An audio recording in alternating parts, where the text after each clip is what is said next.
বিয়ে বাড়ি শাদিতে হলদি লাগানো চলবে কিনা, এই মশলাটা আজকে আমি বলতাম ভাই। আমার আজকে যে টপিক, এই টপিকে কিন্তু এটাই ছিল। তিরমিজি শরীফের একটি হাদিস, তিরমিজি শরীফ হাদিস নাম্বার 1117। কত নম্বর হাদিস বললাম? 1117। সেম হাদিস কানা সুনান আবু দাউদের মধ্যেও আছে, সেম হাদিস কানা সুনান সহিহ বুখারীর মধ্যেও আছে। সহিহ বুখারীর মধ্যে জিল নাম্বার 2 এর মধ্যে হাদিস কানা আছে। নবীজি সাল্লাল্লাহু আলাইহি ওয়াসাল্লামের প্রসঙ্গে আনাস বিন মালিক রাদিয়াল্লাহু তাআলা আনহু বলছেন, আনাসিন রাদিয়াল্লাহু তাআলা আনহু, আনাস বিন মালিক রাদিয়াল্লাহু তাআলা আনহু হতে বর্ণিত হাদিস।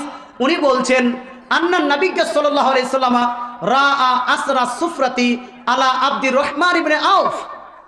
নবীজি সাল্লাল্লাহু আলাইহি ওয়াসাল্লাম একদা আব্দুর রহমান বিন আউফ একজন সাহাবী, ওই সাহাবীর গায়ে হলুদের রং দেখতে পেলেন। কিসের রং ভাই? হলুদের রং দেখতে পেলেন। নবীজি ওই হলুদের রং দেখে বললেন, মা হাজা, হে আব্দুর রহমান বিন আউফ, তোমার গায়ে হলুদের রং দেখতে পাচ্ছি, এটা কি, এটা কেন? নবীজি সাল্লাল্লাহু আলাইহি ওয়াসাল্লাম যখন বলছেন এটা কেন বা এটা কি, তো তিনি বললেন, ইয়া রাসূলুল্লাহ ইন্নী তাযাওয়াজতু ইমরাতান, ইয়া রাসূলুল্লাহ আমি একজন মহিলাকে বিবাহ করেছি। জোরে বলেন না সুবহানাল্লাহ। একজন মহিলাকে বিবাহ করেছি। হাদিসের শেষাংশটা অন্য যার সাথে আলোচনা বিস্তারিত করব, এতদূর পর্যন্ত আমার কাজ হয়ে যাবে। আল্লাহ তাআলা রাসূল এক সাহাবীর গায়ে হলুদের রং দেখতে পেলেন। সাহাবীকে যখন জিজ্ঞেস করলেন হলুদের রং কেন, তো সাহাবী বলছেন, হুজুর আমি একজন মহিলাকে বিবাহ করেছি, একজন মেয়েকে বিবাহ করেছি। বলুন তো ভাই, এই সাহাবীটি হলুদ কেন লাগিয়েছিলেন? কিসের জন্য ভাই? বিবাহের কারণে। এই বিবাহের কারণে এই সাহাবী হলুদ লাগিয়েছেন। বিবাহের পরে হলুদটা থেকে গেছে, হলুদে কিছুটা রং থেকে গেছে, এটা নবী দেখতে পেলেন। আচ্ছা, নবী দেখতে পেয়ে উনাকে কি মানা করলেন? উনাকে কি নিষেধ করেছেন? উনাকে কি গালি দিয়েছেন? উনাকে বলেছেন হাদা হারাম, এটা কি হারাম, এটা লা ইয়াজুজ, এইরকম কিছু বলেছেন? না না না, নবীজি সাল্লাল্লাহু আলাইহি সাল্লামের অনুমোদন দ্বারা এটা প্রমাণিত। নবীজি এখানে নিষেধ করেননি, নবীজি এখানে নাজায়েজ বলেননি, নবীজি এখানে হারাম বলেননি। নবীজি সেটাকে সাপোর্ট করেছিলেন।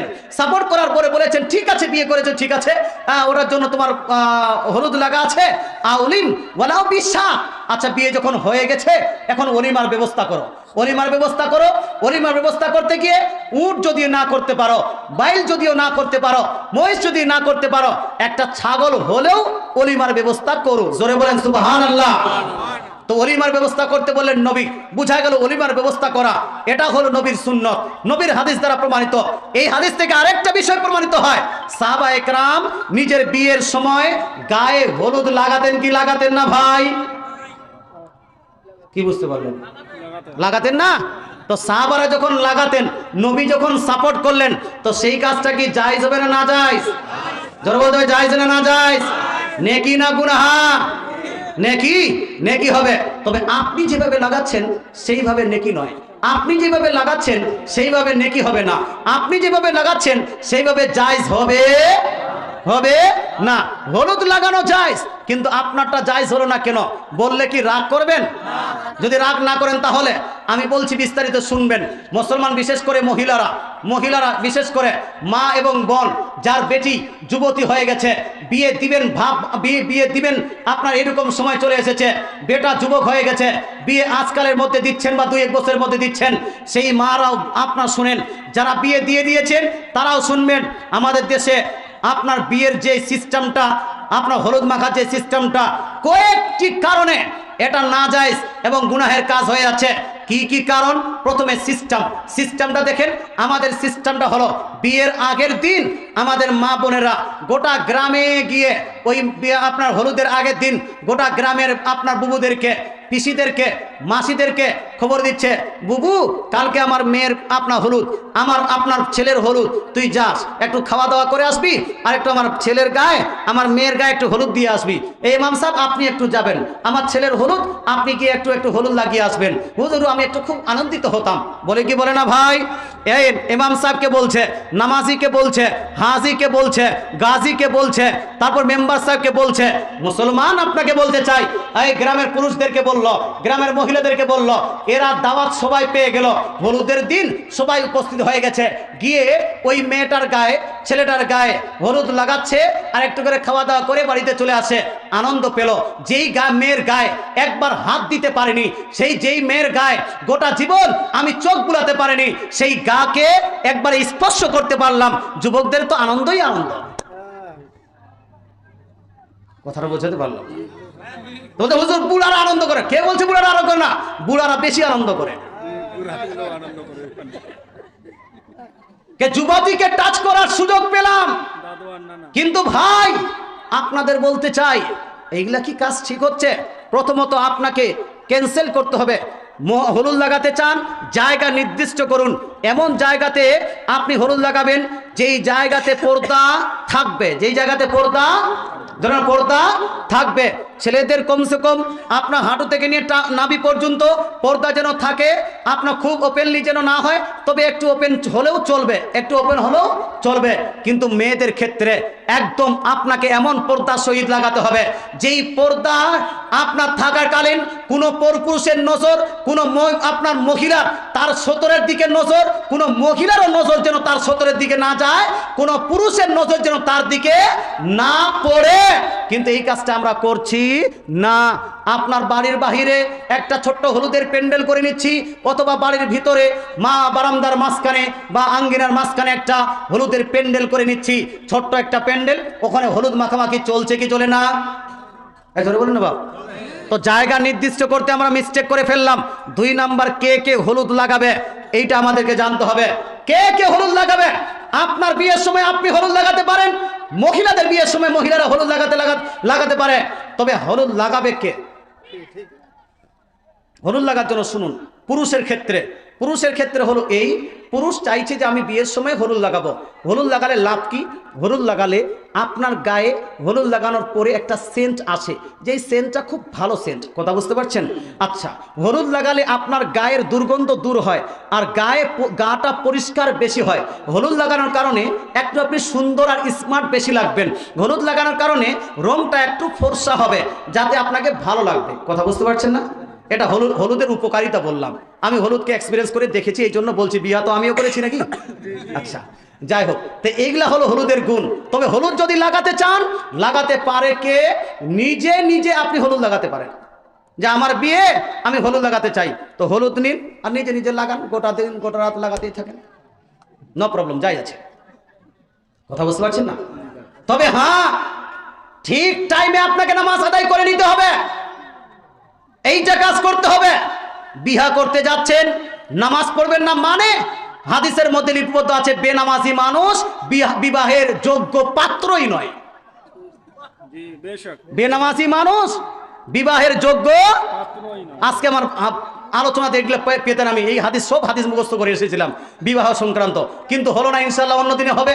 মুসলমান আপনাকে বলতে চাই, হাদিসের মধ্যে যোগ্য পাত্রকে, যোগ্য পাত্রীকে, এটা লিপিবদ্ধ আছে। সম্মানিত মুসলিম সমাজ, তো হলুদ লাগাতে গিয়ে আপনি এমন হলুদটা লাগাবেন না যে আপনার নামাজ, প্রতিটা নামাজ ওয়াক্তে নামাজ ছুটে যাচ্ছে, আপনার নামাজেতে কোনো ভুলক্ষেপ নেই। নিজে নিজে লাগাতে পারেন, কিন্তু ওয়াক্তে নামাজ পড়ে নেবেন। বলবেন হুজুর আমি অন্য কারো কাছে হেল্প নিতে পারি না, তো হেল্প নিতে পারেন কার কাছে? নিজের ভাইকে বললেন, ভাই একটু হেল্প করে আমাকে হলুদ লাগিয়ে দাও। তো ভাই যদি চায় তো হলুদ লাগিয়ে দিতে পারে। নিজের বোনকে বললেন, বোন একটু হলুদ লাগিয়ে দাও না, আমাকে হেল্প করো না বিয়ের দিন। খুশিতে বোনটা যদি লাগাতে চায়, মুখে হাতে যদি লাগিয়ে দিতে চায়, বোনটা লাগাতে পারবে। নিজের মায়ের কাছে হেল্প নেওয়া জায়েজ আছে, নিজের ফুফুর কাছে হেল্প নেওয়া জায়েজ আছে, নিজের মাসির কাছে হেল্প নেওয়া জায়েজ আছে, নিজের নানি, নিজের দাদি, যদি ওই দাদি এবং নানির কাছে হেল্প নিতে চান, হেল্প নিতে পারবেন। কিন্তু মুসলমান নিজের দাদিকে বাদ দিয়ে, নিজের নানিকে বাদ দিয়ে, যদি পাড়া প্রতিবেশী, ভাবি, নানি, কাকি, ফুফু, সমস্ত গ্রামের ভাবিদেরকে ডেকে বলে, ভাবি যান আসো না, আমাকে এসে আমার শরীরে হাত বুলিয়ে একটু হলুদ লাগিয়ে দেন। এই ভাবি হলুদ লাগাচ্ছে আর বলছে, কি বডি বানিয়েছো রে তুমি রে, হ্যাঁ? এ ভাই, আপনাকে বলতে চাই, হাদিসের মধ্যে আছে এই ভাবিরাই হলো জাহান্নামে যাওয়ার সব থেকে বড় মাধ্যম। এই ভাবির দ্বারা হলুদ লাগানো, এইটা হলো হারাম। আপনার দেশের ওই গ্রাম্য ফুফুর দ্বারা, গ্রাম্য মাসিদের দ্বারা, গ্রাম্যে কাকিদের দ্বারা, গ্রাম্য দাদিদের দ্বারা আপনার হলুদ লাগানো, এইটা জায়েজ? এটা জায়েজ? একটু জোরে বলতে কি সমস্যা আছে? জায়েজ হবে? না। সম্মানিত মুসলিম সমাজ, এটা হলো পুরুষের ক্ষেত্রে। তো পুরুষের ক্ষেত্রে হলুদ হেল্প নিতে পারেন, তবে নির্দিষ্ট কিছু মানুষের কাছে হেল্প নিতে পারেন, সবারই কাছে হেল্প নিতে পারবেন না। মেয়েরা আরো সতর্কতা, মেয়েদের ক্ষেত্রে আরো সতর্কতা। শুনুন, মেয়েদের ক্ষেত্রে পর্দা লাগবে, পর্দা লাগবে। আর বর্তমান বেহায়া, বেশরম, বেলজ্জা এমন মুসলমান মানুষ যে এই হলুদ লাগানোর জন্য স্পেশাল একটা শাড়ি দিচ্ছে। শাড়িটা জানেন বাপ, মুশারির থেকে বেশি পাতলা। যারা বলেন ভুল বলে দিলাম, ঠিক? হলুদের রঙে হলুদের শাড়ি দিবে, মুশারির থেকে বেশি পাতলা। আর ওইটা 2 দিন ধরে হলুদ লাগানোর পরে ওটা আবার যেন ওই শ্বশুরের বাড়ি নিয়ে যাবে। আর আমাদের দেশে ওই জায়গাতে দেখা যায় শ্বশুরের বাড়িতে গিয়ে বাসর রাত কাটানোর পর, সবে জোফা পার করার পরে দ্বিতীয় দিনে বহর বহু বা দুলহা দুলহানকে একত্রিত করে এক জায়গায় দাঁড়িয়ে ওই হলুদের কাপড় পরিয়ে গোসল দিয়াচ্ছে। এদিকেও হয়, মুসলমান শুকরের মাংস খাওয়া পৃথিবীর মধ্যে সব থেকে বড় হারাম মুসলমানদের জন্য। 1000টা শুকরের মাংস খেলে যেভাবে গুনাহ হয়, তার থেকে বেশি গুনাহ হবে এইরকম মুসলমানকে, আপনার বহু আর দুলহা দুলহানকে, মেয়ে এবং ছেলেকে এইরকম পোশাক, পাতলা পোশাক পরিয়ে সবারই সম্মুখে গোসল করালে এর থেকে বেশি গুনাহ হবে। কথা বুঝতে পারছেন না? লজ্জা থাকা উচিত মুসলমান। আপনি বিবাহ করতে গেছেন, বিবাহটা সব থেকে উত্তম কাজ। নবীজি সাল্লাল্লাহু আলাইহি সাল্লামের আদর্শের মধ্যে একটি উত্তম আদর্শ হলো বিবাহ করা। সমস্ত নবীগণের সুন্নত হলো, কিছু নবী বাদ দিয়ে সমস্ত নবীগণের সুন্নত হলো বিবাহ করা। আর আপনি এত বড় যেন একটা অন্যায় কাজ করে ফেললেন। আমার বিয়েতে এটা কাজ করতে চেয়েছিল হুজুর। আমার বিয়েতে আমার গ্রামের কোনো ভাবিকে নিজের শরীরে হাত লাগাতে দেয়নি। হলুদ আমিও হলুদ লাগিয়েছি। আমার ভাবিরা খুব রেগে গিয়েছিল আমার উপর, আমার কাকিরা খুব রেগে গিয়েছিল। আমাদের খুব শখ ছিল, এত বড় একটা মুফতি সাহেবকে হলুদ লাগানোর একটা সুযোগ পেয়েছি, সেই সুযোগটা ছুটে গেল, ঝামলা লাগিয়ে দিয়েছে গ্রাম। কথা বুঝতে পারছেন? কিন্তু আমি লাগাতে দেয়নি। বিয়ের পরে আমার দাদিরা বলছে, আজকে তো ছাড়বো না, তোকে ডুবাবো। কথা বুঝতে পারছেন? তোকে আজকে ডুবাবো। আমি আমার স্ত্রীকে বললাম যে চলো স্নান তো একসঙ্গে করবো, কোনো সমস্যা নাই। জায়েজ আছে না না জায়েজ আছে? জায়েজ না না জায়েজ? তবে কাউকে সুযোগ দিব না। আমরা 2 জন অন্য একটা বাড়িতে বাথরুমে আপনার স্নান টান করে চলে আসি, তারপর আমাকে খুঁজাখুঁজি করেছে, গোসল করা হয়ে গেছে। কথা বুঝতে পারছেন না? এ ভাই, আপনাকে বলতে চাই, যুবক ভাই, তুমি বিয়ে করেছো, যেই মেয়েটাকে বিয়ে করেছো তাকেও জাহান্নাম থেকে বাঁচাও, নিজেকেও জাহান্নাম থেকে বাঁচাও। তারপরেই তুমি উত্তম পুরুষ হতে পারবে, উত্তম স্বামী হতে পারবে। তুমি যদি নিজেও ডুবে যাও, জাহান্নামে যাও, নিজের স্ত্রীকে জাহান্নামের রাস্তায় নিয়ে যাও, না তো স্ত্রীর হক আদায় করতে পারবে, না নিজের মুসলমান হওয়ার হক আদায় করতে পারবে। আল্লাহ তাআলা আমাদেরকে বুঝার তৌফিক দান করুক। এইরকম পাতলা শাড়ি পরিয়ে হলুদ লাগানো কাজগুলো বন্ধ করুন, বা এই কাজগুলো আপনারা করবেন না। আল্লাহ তাআলা আমাদের সবাইকে আমল করার তৌফিক দান করুন। জোরে বলেন আমিন। জোরে বলেন না আমিন। আল্লাহ তাআলা আমাদের সবাইকে ইসলামের পরিপূর্ণ আমল করে নিজের জীবনকে অতিবাহিত করার তৌফিক দান করুন। বলেন আমিন।